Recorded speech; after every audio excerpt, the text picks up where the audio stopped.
Para sa mga ang itaas na talukap ng mata ay nakalaylay at nakalaylay, ituturo ko sa iyo ang isang paraan na hindi mahalaga kahit na mayroon kang trigonal na mga mata. Ngayon ay wala na akong mukha na makipagkita sa mga tao. Kapag lumabas ako, lahat sila ay nagsasabi na ako ay matanda na, ibig sabihin ay nagamit ko na ito ay sapat na.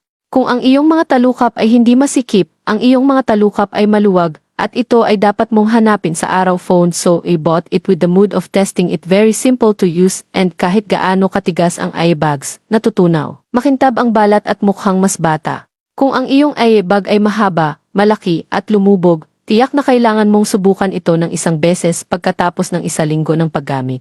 Maaari natin itong ilapat sa anumang lugar kung saan ang balat ng ating mukha ay lumulubog kung ang iyong balat ay maraming mga wrinkles at napakalalim na eye bags. Dapat mong subukan ito kahit sinong gumagamit nito ay malalaman na kahit na ang iyong mga talukap ay lumulubog dahil sa pagkawala ng collagen, dahil sa mahinang mga kalamnan ng levator, kung ang iyong mga talukap ay nagsisimulang lumubog. Maaari mong gamitin ang brick eye grinding method upang mapabuti ang saging na balat.